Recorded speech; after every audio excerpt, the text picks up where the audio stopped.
Bonjour et bienvenue pour cette leçon 2 sur la révolution industrielle. Donc on avait vu, rappelez-vous la dernière fois, les transformations économiques liées à la révolution industrielle. Donc aujourd'hui on va voir qu'avec l'apparition du chemin de fer, le mode de vie humain, ce qu'on appelle la société, les hommes qui composent le monde forment ce qu'on appelle la société, eh bien cette société se trouve totalement bouleversée par l'apparition du chemin de fer et par l'industrialisation. Donc c'est la leçon 2, le chemin de fer, témoin des transformations de la société. Et on va diviser cette leçon en deux parties. Premièrement, on va analyser et remarquer que les sociétés sont de plus en plus urbaines et mobiles. Je vous rappelle le terme urbain, terme déjà vu en sixième et en cinquième, mais surtout en sixième, c'est l'urbanisation, ce qui vit dans les villes. Et c'est pour ça qu'on va prendre un premier exemple.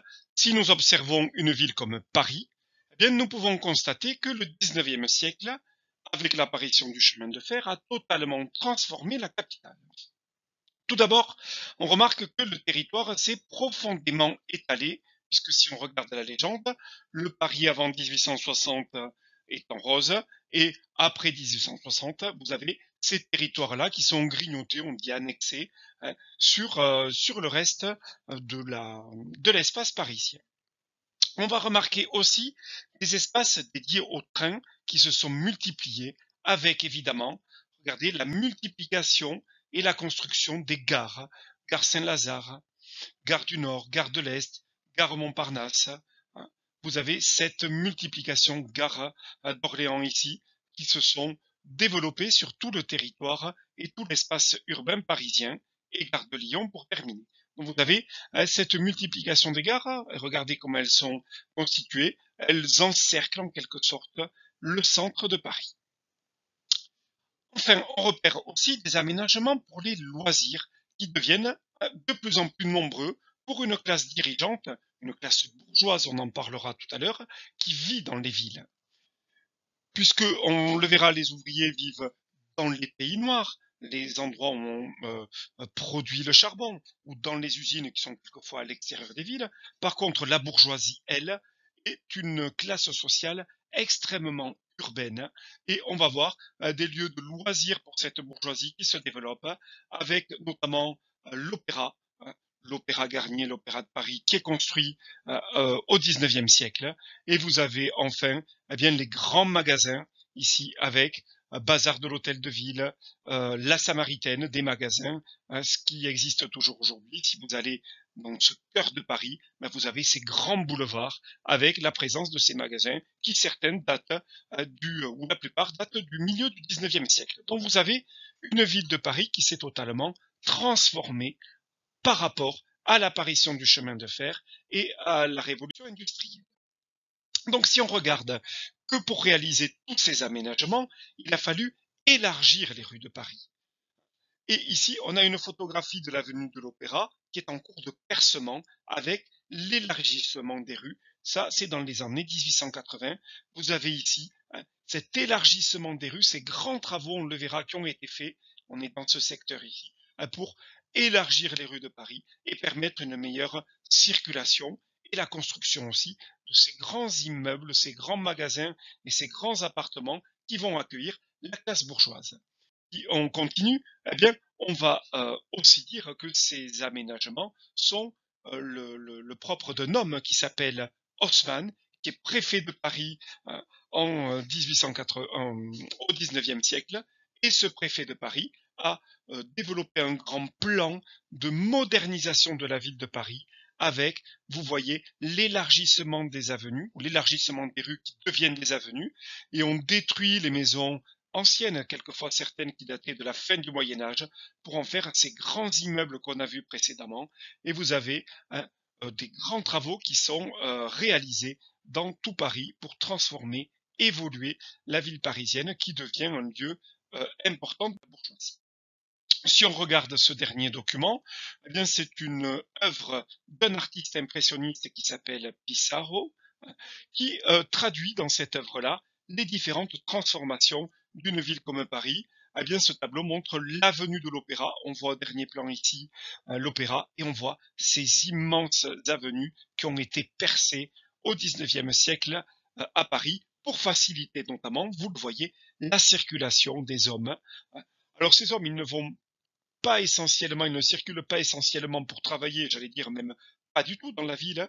Il y a toujours eu de l'activité à Paris, même au Moyen Âge, beaucoup d'activités au Moyen Âge, mais au Moyen Âge, les hommes se déplaçaient beaucoup pour les marchés, pour travailler. Là, les déplacements, et beaucoup de déplacements, sont simplement pour les loisirs, pour flâner, aller dans les grands magasins, aller à l'opéra, se divertir. Donc c'est des circulations pour des raisons de loisirs et pas forcément de travail, comme on pouvait voir au Moyen Âge. Donc vous avez une société et une ville totalement bouleversée par les comportements de ses habitants, mais aussi par son architecture qui est totalement nouvelle pour le 19e siècle.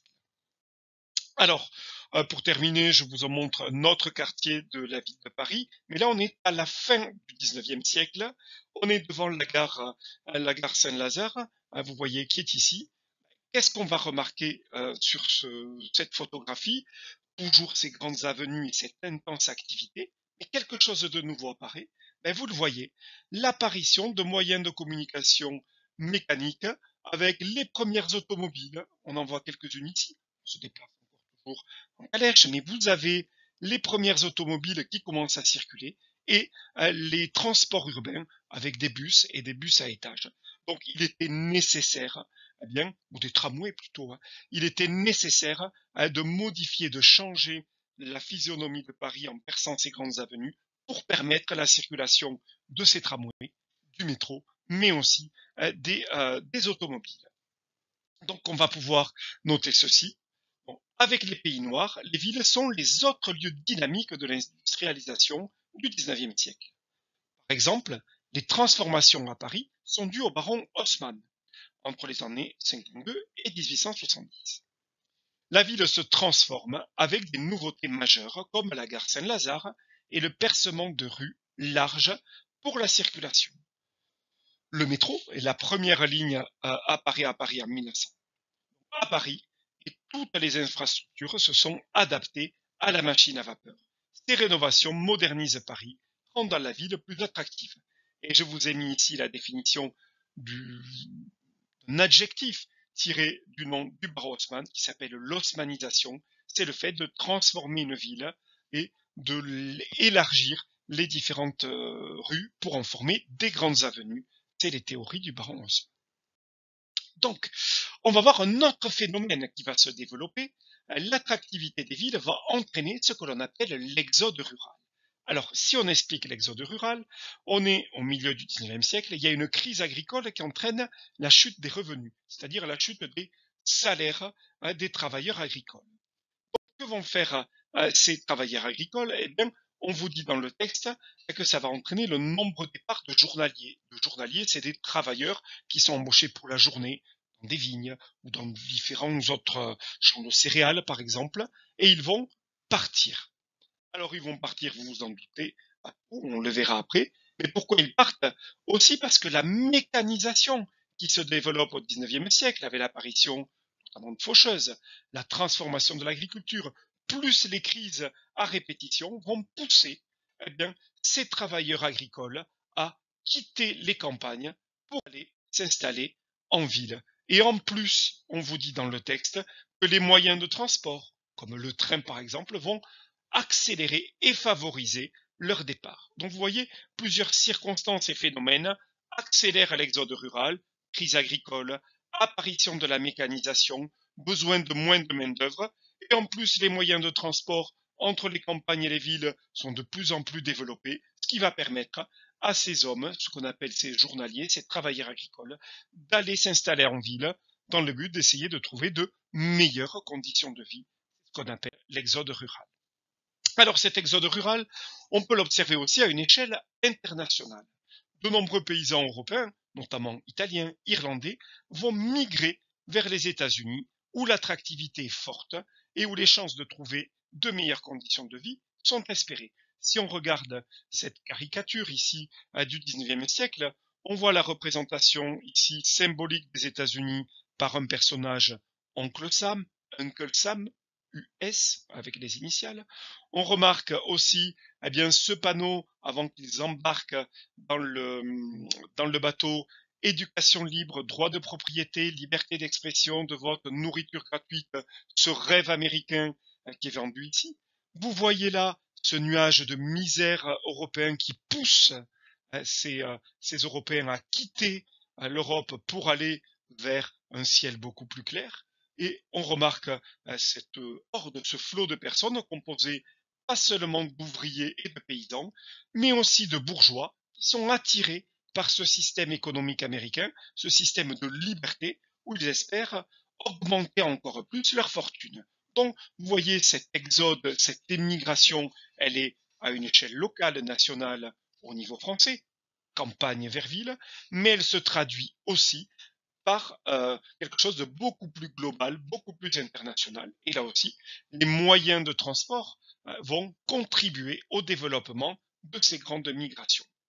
Si on termine par une carte, ces moyens de communication là aussi vont permettre à de très nombreux Européens, Irlandais par exemple, Italiens, de quitter l'Europe parce que la misère sévit dans leur pays, misère agricole, et aller regarder l'intensité, les grosses flèches qui sont ici, aller s'installer aux États-Unis où, espèrent-ils, une vie meilleure les attend et où l'idée de faire fortune rapidement grâce à ces notions de liberté est espérée. Donc, on va pouvoir noter ceci. Donc, si les sociétés sont plus urbaines, elles sont aussi plus mobiles. L'attractivité qu'offrent les villes et la précarité du travail agricole motivent les départs. C'est ce qu'on appelle l'exode rural. À l'échelle mondiale, on observe aussi ces mouvements de population avec une attirance forte pour les États-Unis. Les migrations irlandaises et italiennes sont parmi les plus importantes. Et vous avez ici la définition de l'exode rural.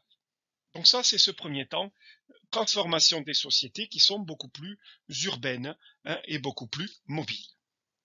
Deuxième temps, et c'est un des plus intéressants, c'est le monde ouvrier, l'affirmation de la bourgeoisie. On va voir l'apparition de nouvelles classes sociales, la classe des ouvriers et la classe des bourgeois, qui vont se développer au XIXe siècle.